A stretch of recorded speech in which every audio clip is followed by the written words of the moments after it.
And then the last one I wanted to do was to make a line which is the degree to which you feel optimistic that cities can be transitioned. Where's optimism? We're very optimistic down that end and haven't got a hope down that end. Let's hear from a grey-haired gentleman here, Paul Baker from Bristol. Not, don't put too much of a downer on it, will he, Paul? I think what I'm going to say is, for me, I think it's an unbelievable challenge, but it's going to be glorious even if we fail. It's one of those things that are really close to deserving a round of applause. Did somebody write that down?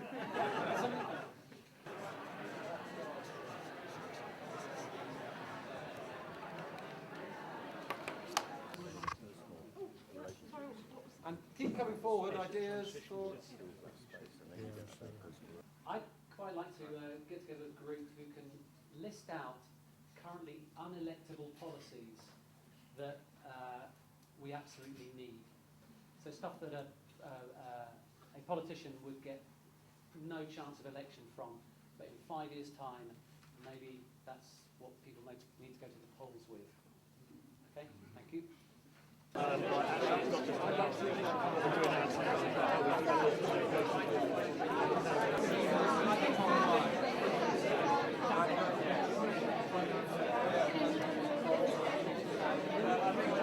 So just by way of introduction, just to sort of clarify my earlier intro,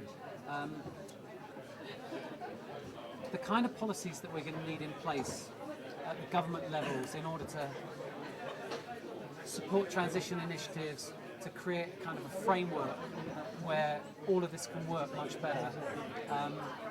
They're all probably, almost all, currently unelectable. If somebody were to go to the polls right now, they might get laughed at.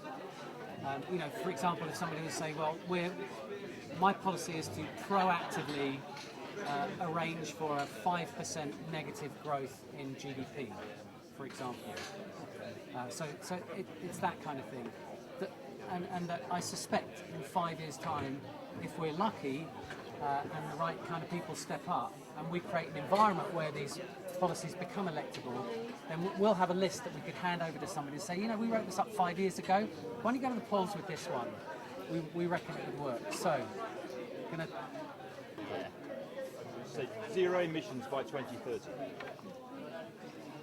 Zero GHG emissions by 2030. Politicians in this day and age is zero growth economy, which is essentially the end of capitalism. That's not zero growth economy. Yeah, which is the only sustainable way of living. You can't. Can we call it steady state? Steady state, because that's a term that people. Well, I think zero growth because I don't know. I mean, economic growth is one of the cornerstones. Well, so growth. But it's not just the economic growth; it's about growth. Steady state is growth, but it's not economic growth. Well, no. So zero economic growth. Well, so is zero or less than zero? We want to stay at zero. Zero GDP. Zero economic growth. Yeah, zero economic growth. Zero. Let's put it down. Zero You economic mentioned at the growth. beginning negative. Zero or negative. Well, I think we ought to put after that negative economic growth. Zero economic growth. Yeah, that's what you said. Yeah. Yeah. Or zero or less than zero.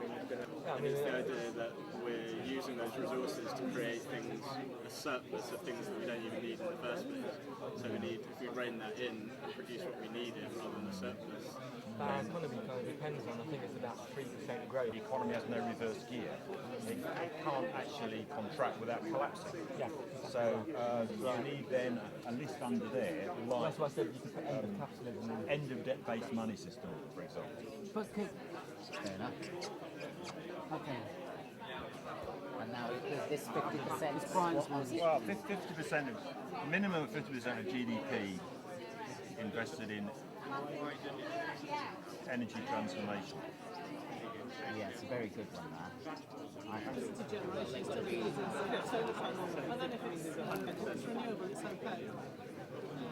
So on the Transition Network website, we have something that we consider which is very, very important, which is called the cheerful disclaimer, which you might have seen. And the cheerful disclaimer basically says, if you're looking at transition, assuming that it's a completely worked out model that has been tried and tested, it's not. And the same cheerful disclaimer I want to put in at the beginning of, of this session, looking at energy descent plans, because this is very much work in progress.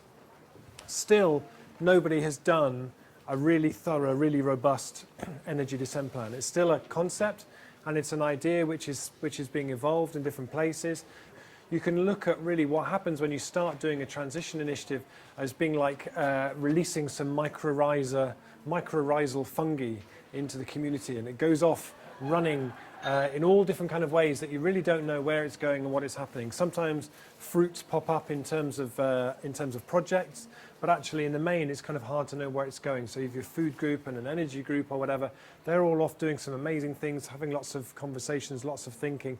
The energy descent plan is what starts to pull all those threads back in.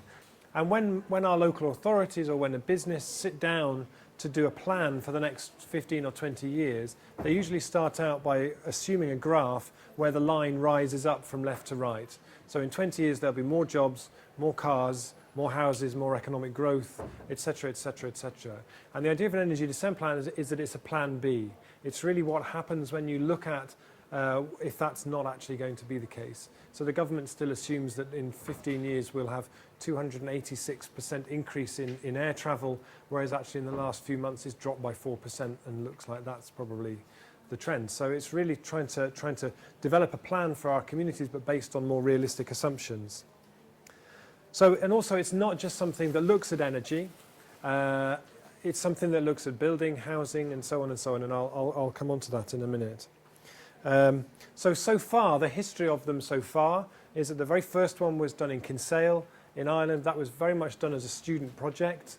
It was something that was really, in terms of the 12 steps, leapt straight from 0 to 12 and pretty much skated over all the ones in between. So it was largely a kind of a classroom exercise, although it was based on a certain amount of open space and input from the community. And there's one being done in Australia in Sunshine Coast, which we're waiting with bated breath to see. They've been working on it for quite a long time, and they've been working a lot with their local government on it as well. So it looks like that's going to be a really interesting document. That should be coming out any day, and when it does, I'll put a link to it up on the Transition Network website. So what's happening in Totnes now, we've got a small amount of funding from the Esme Fairbairn Foundation and from Artists Performing for the Earth to fund the energy descent plan work that we're doing there. So we have somebody who's a full-time coordinator of that, Jackie Hodgson, who couldn't be here today. I work on it 2 days a week, sort of coordinating that. So what we're trying to do, as well as developing the plan for the town, is to also develop a methodology and a set of tools that you'll be able to use where you're doing this. So an initial version of those will be in a document that we're just finishing at the moment, which will be coming out very early in the new year, which is called the Transition Timeline. And the Transition Timeline is going to be quite an important, I think, publication from Transition Network. And it's based on the idea, it's a bit fuzzy, but a lot of you will have seen this poster, the Oil Age poster, which the Post-Carbon Institute produce. So all the way up here from the beginning of the Oil Age, it plots different events and different things that happened as we went up that. And it was really based on the idea of thinking, well, what might the other half of it look like? So we started wondering about what the downward side would look like, because when you sit down and you start to try and do an energy descent plan, it's quite difficult to think about, well, what's the terrain that we're designing over? So what Sean Chamberlain, who's pulled this thing together, is basically it looks at 3 or 4 different scenarios of where the future might go, and then tries to pull out the kind of transition scenario in terms of food, energy, housing, and so on. It's going to be a really, really useful document. It should be out very early in the new year.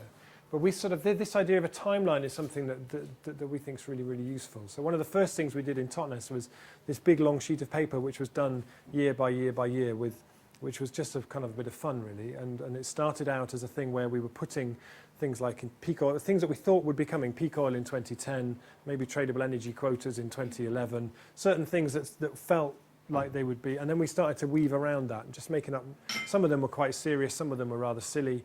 You know, the first, pardon? Shark sighting. Yeah, we had the first sighting of a shark in the River Dart due to rivers getting warmer. And we had the first day in 2016 was the first day when children had to be given a day off school to help with the nut harvest, because all the trees planted in the town were so productive by then. So, but that was just a sort of a playful thing that we did as a prompt for people telling stories. But actually then it became an object of great fascination. Whenever anybody came into the office, they'd spend hours poring over this thing. And it felt like it was actually quite a useful and quite a powerful kind of a tool.